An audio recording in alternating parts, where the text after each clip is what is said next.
Hey YouTube, what is up? Alex here, and I'm glad to be back doing another video with you. Obviously, I took the month of March off and it was about self-reflection. So it's a slight hiatus that I took, literally just to take time for myself. But today's video is a little bit different. I actually managed to have some time off and to think about certain things, the direction of my life, where I've been and where I'm going to go. And in all of that reflection, when I suddenly came back to the social media world, and even when I was in the month of March and saw things happening around me, two words came to my mind: consumption and production. Now, one thing that I notice is that we are in a microwave society.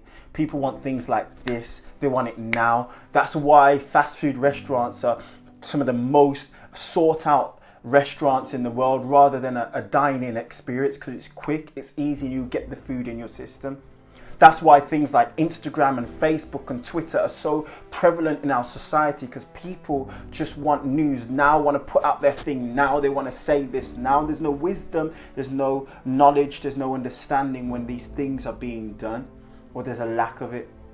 So in all of my self-reflection, I thought, am I just a consumer or am I a producer?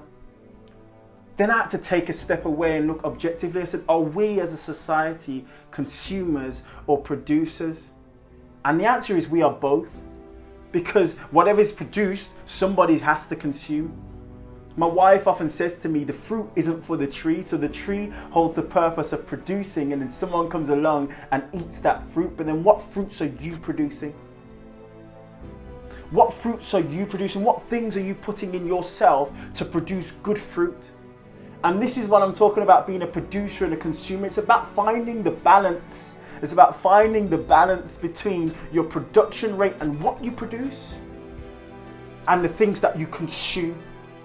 And what you consume needs to be nutritious, not just for the body, but for the mind and the spirit also. And I know that this may be so hard hitting. It's like, is this all you learned in March? Trust me, this isn't all I learned in March, and you're going to get that in some of the other videos.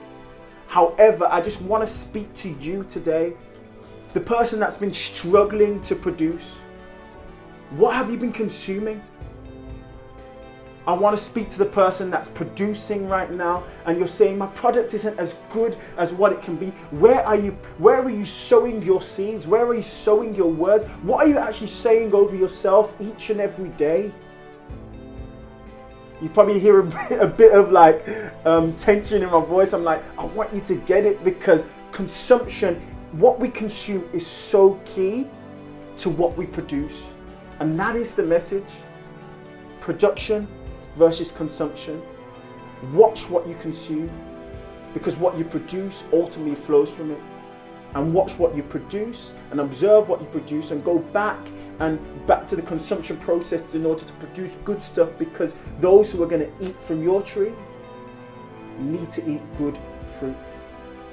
So that's the message. Production versus consumption. I'm glad to be back. Make sure you like, if you like the video, share it with someone who you know needs to hear this message. Comment. If I like comments, I like typing back to the comments, and don't forget to subscribe. Have a great day, folks, and I'll see you next week.